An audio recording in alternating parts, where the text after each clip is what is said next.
Eye-opener.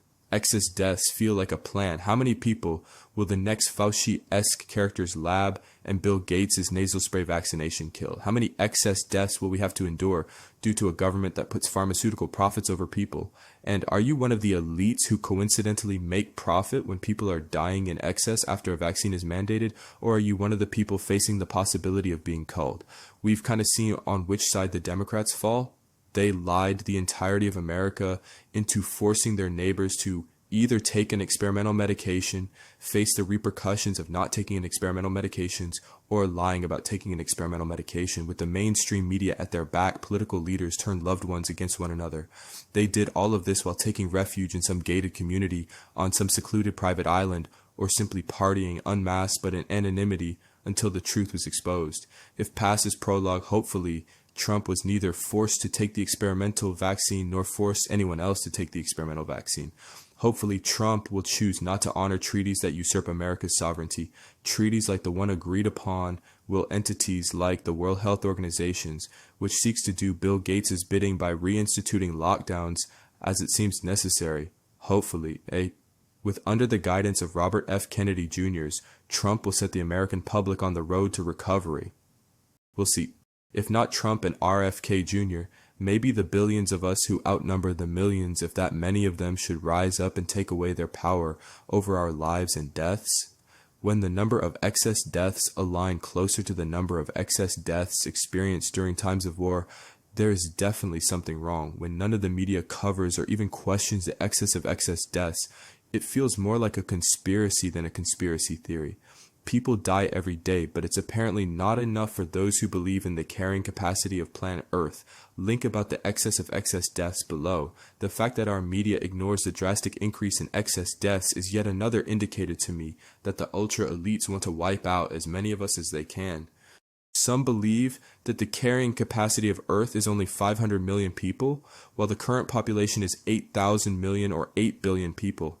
Excess deaths may not reduce that 8 billion down to 500 million, but it is just one tool that the ultra-rich could use in that effort. If you have another explanation for why almost everyone with a voice in mainstream media and everyone with power, including elected officials, from the local to the national stage, CEOs, etc., are ignoring the disturbing numbers of unexpected deaths, please let me know. Personally, I'm going to believe there is an agenda that does not have my best interests or that of anyone I know at heart. I'm going to hope for the best but expect the worst, because all trends point to eliminating as many of us as possible.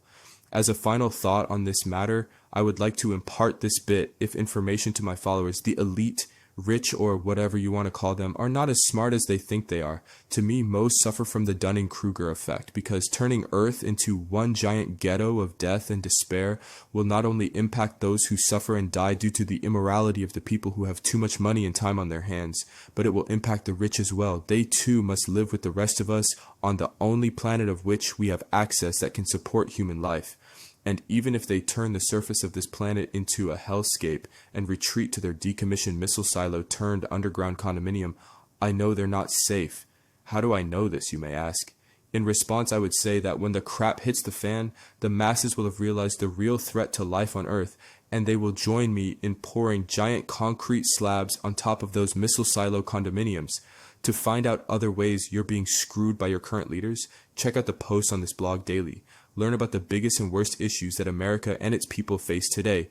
You can also check in to hear about those issues that America and its people will face in the near and distant future.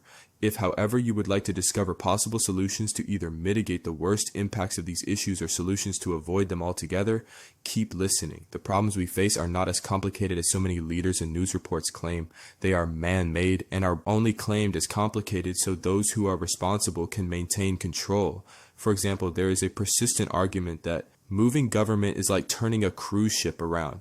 It is supposedly a long process that can only be achieved incrementally.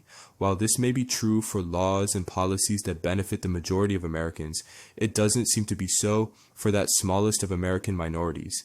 When one examines the policies and laws that benefit that minority known as the elite or the rich, the speed at which those laws are passed is exponentially faster. While most of us sit on the deck chairs waiting for the Titanic to avoid the myriad of icebergs of which we seem to continually run afoul, the elite ride comfortably in speedboats. If according to our Constitution all men are created equal, why do the rich live quite different lives than the rest of us? Where is our speedboat? Chris Osman wrote a book highlighting the problems humanity would face if more power, wealth, and control were funneled to a small group of individuals, groups, or organizations. In that book, Mr. Osman provided solutions from himself and others to the inevitable problems we would all face. In it, he also provided a means for the public to analyze, compare, and contrast the words and deeds of those we've chosen to follow against our real-world experiences. To this end, Mr. Osman provides the means for readers to disseminate information as provided by their news sources of choice, their elected officials, and any other authority they choose to follow. The book, titled Solutions, Enough Complaining, Let's Fix America, offers a means to hold leaders up, not just to a higher standard than is currently accepted, but to one that will improve lives. Excess does not always lead to something good. Click the link below and get your copy today.